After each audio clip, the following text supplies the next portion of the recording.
बिस्मिल्लाहिर्रहमानिर्रहीम। हज़रत ईसा अलैहिस्सलाम का मोजज़ा।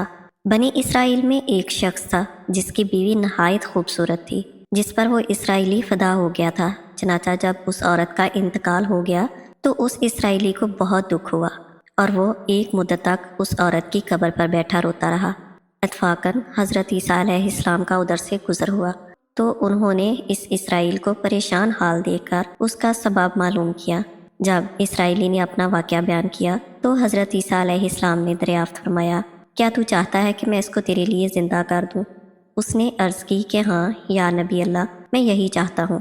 चनाचा जब हज़रत ईसा अलैहिस्सलाम ने उस कब्र के मुर्दा को आवाज़ दी तो कब्र से एक हबशी गुलाम, जिसके नाक के नथनों, आँखों और जिस्म के दूसरे हिस्सों से आग की लपटें उठ रही थीं।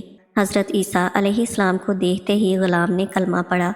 इसराइली ने ये देखकर अर्ज़ की, मुझसे गलती हो गई है, मेरी बीवी की कब्र तो दूसरी है। यह सुनकर हज़रत ईसा अलैहिस्सलाम ने हबशी को हुक्म दिया कि तुम अपनी कब्र में वापस चले जाओ। चनाचा वो मुर्दा होकर गिर गया और उसकी कब्र को मट्टी से छिपा दिया गया। फिर हज़रत ईसा अलैहिस्सलाम ने उस दूसरी कब्र की जानब तवज्जो फरमाई और हुक्म दिया कि ए साहिबे कब्र, अल्लाह के हुक्म से ज़िंदा हो जा। चनाचा कब्र फटी और उससे एक औरत सर से गर्द झाड़ती हुई बाहर आ गई, जिसको देखकर इसराइली बोला कि या नबी अल्लाह, मेरी बीवी यही है। और हज़रत ईसा अलैहिस्सलाम के हुक्म से वो इसराइली अपनी बीवी को हमरा लेकर वापस सोने लगा, मगर अरसा से जागा हुआ था। इसराइली ने अपनी बीवी से कहा कि तेरी कब्र पर गिरियाजारी और बेदारी ने मुझे हलाक कर दिया है, इसलिए मैं चाहता हूँ कि कुछ देर आराम करूँ। बीवी कहने लगी कि हाँ, आप आराम करें। चनाचा वो इसराइली बीवी के जानों पर सर रख कर सो गया। इतने में घोड़े पर एक शहजादे का उधर से गुजर हुआ, जो अपने ज़माने का यकता हसीन था, जिसको देखकर वो औरत शहजादे पर फिदा हो गई और इसका दिल काबू में ना रहा। उसने शोहर का सर जानों से नीचे रखा और फिरते मोहब्बत और गलबा इश्क से मजबूर होकर शहजादे के सामने जा खड़ी हुई। इधर जैसे ही शहजादे की नज़र उस पर पड़ी, वो भी उसको देखकर उस पर फिदा हो गया और औरत की ख्वाहिश पर उसको अपने घोड़े पर बिठा कर ले गया। उसके शौहर ने बेदार होकर जब अपनी बीवी को ना पाया तो नहायत परेशान हुआ और उसको ढूंढने लगा और आखिर उसके कदमों के निशान पर चलकर अपनी बीवी को तलाश कर लिया, जो शहजादे के पास पहुंच चुकी थी।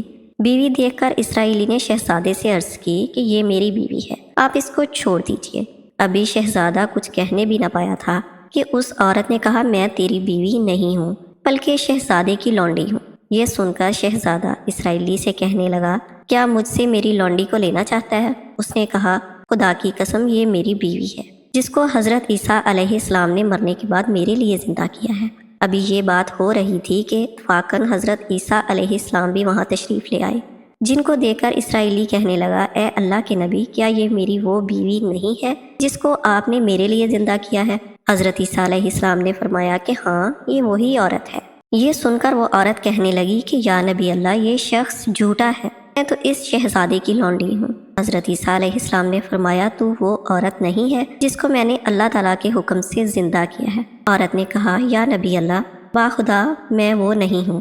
इसके बाद हज़रत ईसा अलैहिस्सलाम ने फरमाया, जो जान खुदा के हुक्म से मैंने तुझे दी थी उसको वापस कर दे। ये सुनते ही वो औरत फिर मुर्दा होकर गिर पड़ी और हज़रत ईसा अलैहिस्सलाम फरमाने लगे कि जो शख्स ऐसे आदमी को देखना चाहे जो काफर मरा था और ज़िंदा होकर ईमान लाया, तो वो इस हबशी गुलाम को देख ले जो फिर अमान की हालत में मरा है, और जो कोई ऐसे शख्स को देखना चाहे जो मोमिन मरा था और फिर अल्लाह ने उसको ज़िंदा किया और वो काफिर होकर हालते कुफर में मर गया, तो वो इस औरत को देख ले। इस वाक़या को देखकर इसराइली ने कसम खाई कि अब कभी नकार न करूँगा और मैदानों की तरफ निकल गया, जहाँ अल्लाह सुब्हानहू व तआला की इबादत में मसरूफ़ रहकर उसे मौत आ गई।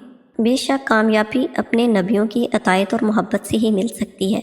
हमें भी चाहिए कि हर हाल में अपने नबी करीम सल्लल्लाहु अलैहि वसल्लम की अतायत को सामने रखें, नबी करीम सल्लल्लाहु अलैहि वसल्लम के तरीक़ों को अपनाया जाए। अल्लाह ताला हमें इस वाक़या से सबक हासिल करके अमल करने की तौफ़ीक़ अता फ़रमाए। अल्लाह ताला हम सब पर रहम फरमाए। आमीन या रब्बिल आलमीन।